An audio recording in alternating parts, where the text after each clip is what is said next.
Hey guys, welcome back to Truly Entertainment. I'm your host, Cory Lea. And on today's episode, we have Ron Dunham with Chien Brewery. Thanks for coming, Ron. I appreciate you being here. Yeah. So, a little bit, real quick. This is a local brewery in Denham Springs, Louisiana. What better to have than a brewery in Louisiana, right? That's right. So, a little bit about Ron Dunham. He's the co-owner and manager of Chien Brewery in Denham Springs. He was born in New Orleans. Ron holds a master's degree in science from Southeastern University, is a proud husband and a father of two, and retired from ExxonMobil after a 37-year career. With over 20 years of involvement in craft beer world, Ron brings a wealth of experience, passion to the table. What a statement. Wow. Okay. 20 years, Ron, of being in the craft beer world. Yes. That is a long time. That is 2 decades, man. Yes. So, Chien, it is located in the heart of Denham Springs and is a cozy, community-focused microbrewery known for its handcrafted beer, live music, dog-friendly vibe, and something that I didn't know until I had to look it up. So Chien comes from French, and it means the dog. Is that correct? That is absolutely correct. So, where did y'all come up with the name Chien? Like, was it just something that y'all knew? How did that come about? No, that's not, Chien was kind of an after the fact kind of thing. We've always been dog people, and we were always brewing beer, home brewing. Dogs were always right there with us brewing beer. And when it came time to trademark something, come to find out everything that was available from a trademark perspective had been taken, whether it was a three-legged dog or blind dog or spotted dog, everything had been taken. And we'd actually had moved away for a little while and looking at some other alternatives because everything had been taken. Okay. And one day my son was talking to my wife, which is Cajun on her side. What is what's the dog in Cajun French? It was Chien. So that started us down this legal pathway to able to trademark that. So that's how that came about. So that's Cajun French. Cajun French. Oh, that's so cool. I didn't know that, man. Yes. That's so cool. Chien Brewery. Such a good ring to it, don't it? It sounds good. It sounds good. We've educated a lot of people in South Louisiana what Chien means on the east side of the Mississippi River. I know, right? So where did the love of dogs come from for you guys? For me personally, my whole life was either my parents or my grandparents all had dogs. So it was just a natural thing for us. There's no better friend or pal or whatever than having a dog. Amen. Okay, so we felt very passionately that when we did a brewery, the brewery had to be dog friendly. So that's how we ended up where we are. What's your preferred dog species? Black Labs. It just screams America. You can't beat a Black Lab. You just can't. I had a yellow lab for quite some time myself. Yes. Yeah. It's just great dogs. So with the brewery, of the beers you guys brew, well, first off, what was y'all's first beer y'all brewed? The first beer that we brewed was, my family gave me a homebrew kit back in 2005, and I'll be honest with you, I don't really remember what it was, but it was a beer that we made, and you make it in a bucket like everybody else does when they first start off, and back in that time frame, there was no such thing as YouTube or anything like that to give you any guidance. So you're always looking for someone to give you some guidance on how to make beer, and you read a lot, about how to do that. So we made the first beer, and was it drinkable? Yeah, it was drinkable, but barely. Okay, and that's pretty much everybody's story starting off in home brewing. So I'm going to be honest with you, I don't even remember the very first style, but I remember it wasn't the greatest beer in the world. Hey, it takes time to master, right? It takes time. Yeah, absolutely, man. Absolutely.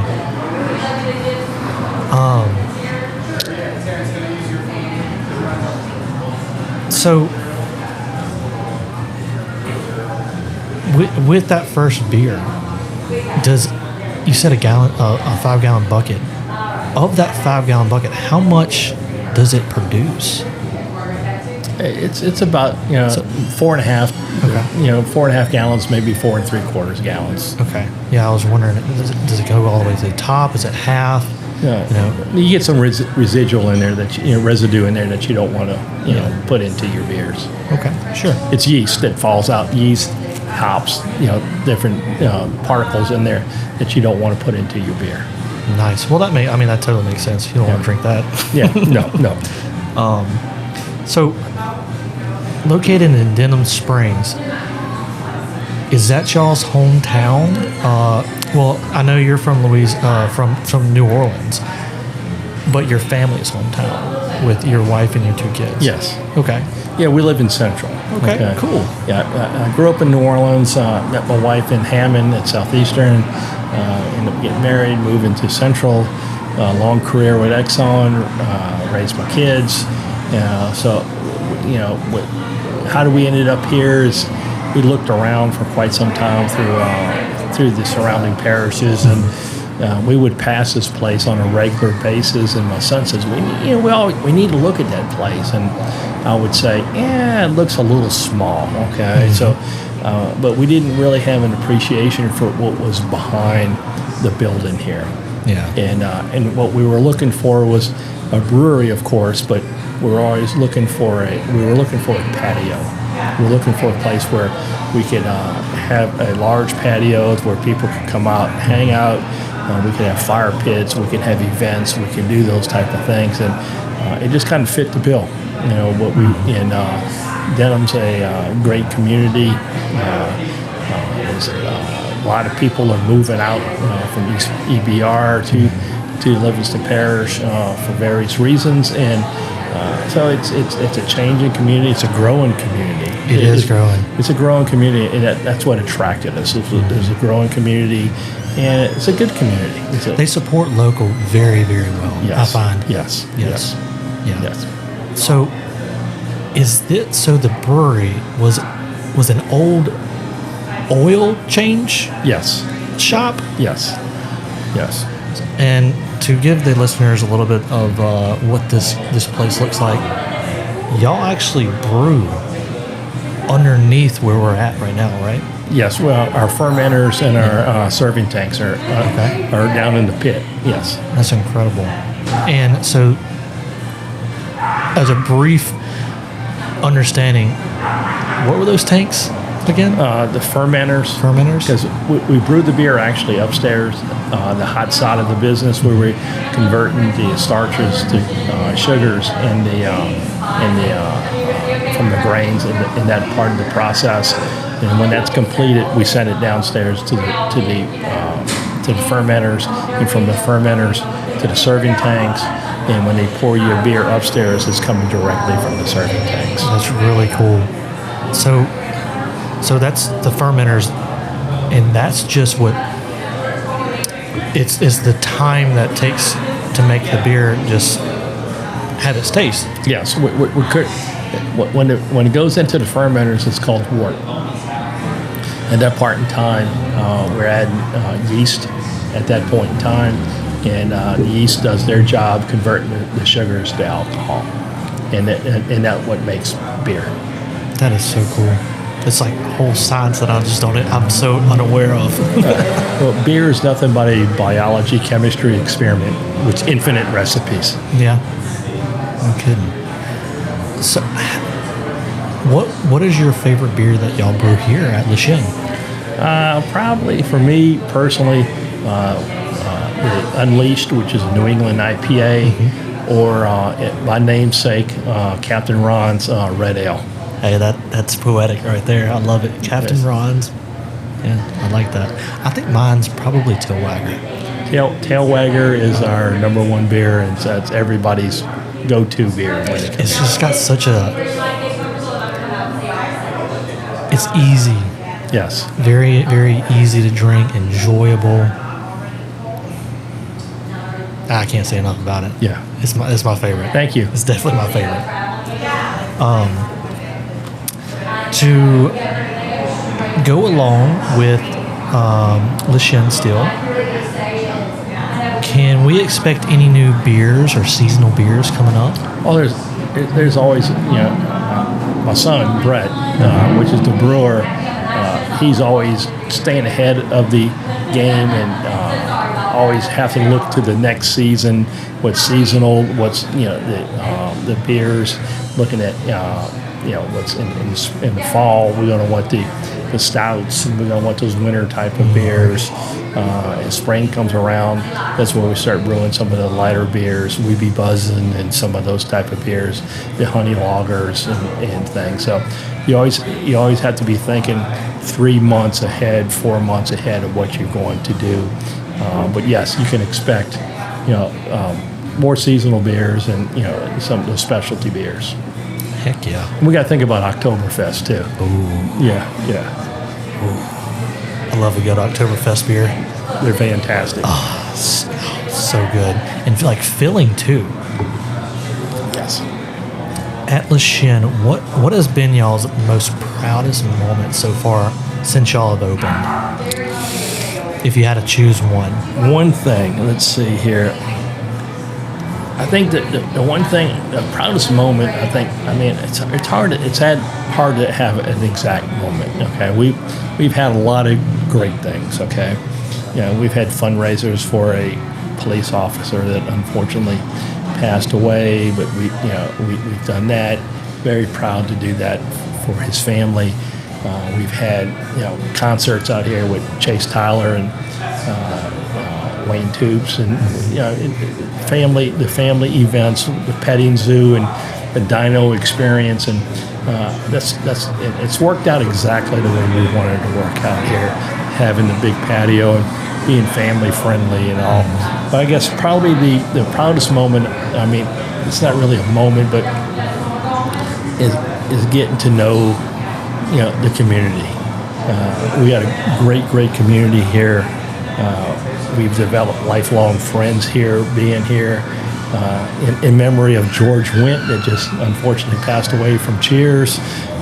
It's kind of like a Norm experience when you come here. When you walk through the door, we know your name. Yeah. Okay, and it's a lot of fun. And so I feel like it makes it so much more personal and more enjoyable, like you're home almost. Right? Yes. You feel like you're home. Yes. Yeah. I know I do. Denham Springs for myself, for the listeners, it's home for me too.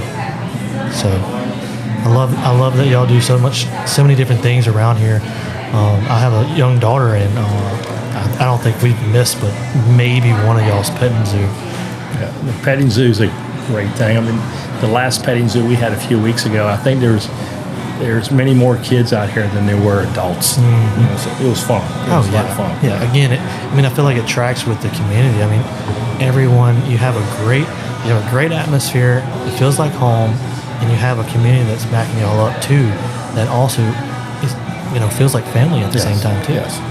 I definitely feel like that in our little neck of the woods in Louisiana. Yeah. So, and we just there's lots of things. We always got things going on. We just wrapped up crawfish season. It ended up being a good crawfish season this year. It was. So there's we have our regulars that this is where they come from. They're crawfish. Yeah. Okay, and so it's fun. It's a fun thing. So. Man, I would be sweating. Ooh. Yeah. I can only imagine. I'm gonna be honest with you, Cory. I'm kind of glad I hate for when crawfish season ends, but when it's 95 degrees and you're boiling crawfish, it's a little much. It's bittersweet, isn't it? Yes, yes. Before we go to the next topic, I wanted to do a little shout out to our sponsor, Sweet Heat for Your Meat. Sweet Heat for Your Meat is where bold flavors meet bold conversations. You can order online at sweetheatforyourmeat.com and check where all the nearest stores are near you. So, the next topic I wanted to share and talk about, Ron, is behind the brews in a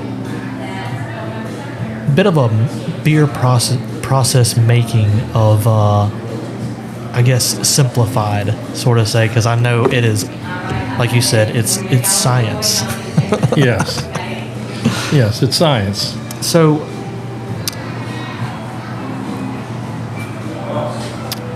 what makes beer for the listeners? Well, the first step is there's 4 ingredients. Okay, you've got yeast, you've got grains, you got water and hops. Okay, and what you're looking for there are absolutely the best quality products that you can get from there. Okay, water is critically important. I mean, you can look around the world and, where beer has been brewed in Belgium and in other areas of the world, that they have that unique taste that comes from the beer. With the advent of craft brewing, there's been a tremendous amount of technology that's gone into the cultivation or the yeast and the grains and the malting of the grains. Okay, it just just a lot of technology in the last 20 years have gone into craft beer. Sure. Denham Springs, we're very fortunate, has very good water, so we're good there. Okay? There you go. So it's so it boils down to those 4 ingredients, and from those 4 ingredients, you can do other things with it. You can add, strawberries. I mean, we're deep in strawberries here. Yes, we are. Yeah, so it's but you can do different things. You can add different things. We have a beer here we call it Bruce the Spruce Moose. Okay, that's a mouthful. That's a mouthful, but it's a beer that we use spruce tips, Sitka spruce tips from Alaska. Wow. It's something that my son Brett and I had gone to a conference, met the owner and brewer of Alaskan Brewing, and we got introduced to Sitka spruce tips. And it's typically a beer that you only find in the Pacific Northwest or Alaska. Okay. And so we've got someone that we buy spruce tips from Alaska, and we always make that beer at least one time a year. So this is coming all the way from Alaska? Yes. How cool. Yes. So was the conference in Alaska? No, the conference was actually in Houston. Oh, okay. And he was a guest speaker. Okay. So it's there's just volumes and volumes of books that's out there just about water for making beer. Get out of town. And it's the same thing whether it's yeast or grain. It's the same thing. It's the same thing. I could talk hours and hours and hours about this, but all the things that have gone into making beer, it's a lot. I can imagine. Yeah. The whole process too. So, speaking about processes, I'm sure it changes, but what is an average? How long does it take to ferment? Like, if you had an average of all y'all's beer, how long does it usually take to ferment? Primarily, there's or if I'm messing that up. No, not at all. But there's 2 categories of beers. There's lagers and there's ales. Okay. The ales, we can usually move through the process in 2 to 3 weeks. Okay? Really? You can make the beer. Okay. The lagers are a longer process to do that. They're fermented at a lower, at a different temperature, at a lower temperature than the ales. So it takes a little longer to do that in order to, and there's a lot of chemistry associated with that. So it takes 1 to 3 months, okay, in order to make those beers. Okay. So to come up with an average is kind of hard to tell, Sure. because there's two different categories of beers, lagers and ales. So look at ales, let's say call them 2 weeks, let's call lagers 2 months. Wow, that is a drastic change. Yes, yes. What do you prefer to? Do you prefer making an ale over a lager, or do you? Is it? I like ales more than lagers. So I do too. My favorite is actually a blonde ale. Yeah.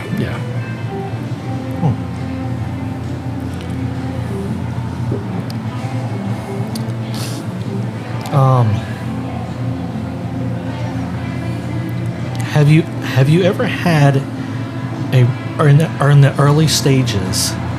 Have y'all ever had a beer just completely flop and it didn't come out what y'all had originally hoped for? Yes. Yeah. We've, as home brewers, you try different things, and some of them don't pan out so well. Here, I think at the brewery, one time we ended up using a yeast that was we harvest yeast, okay? So you can use yeast over and over and over again many times. So maybe you can use the yeast, if you're making the same beer, you can use it 8 or 10 times, okay, before it starts mutating, and so it changes. It'll change the flavor of the beer. But we had a yeast that we probably should have thrown away that we used, and the beer didn't come out the way it should have come out. So rather than it was probably servable, but unless it was going to be exactly what we wanted to be, we discarded it. We're not going to try to put an inferior beer out there Sure. to the public. Sure. Yeah, absolutely.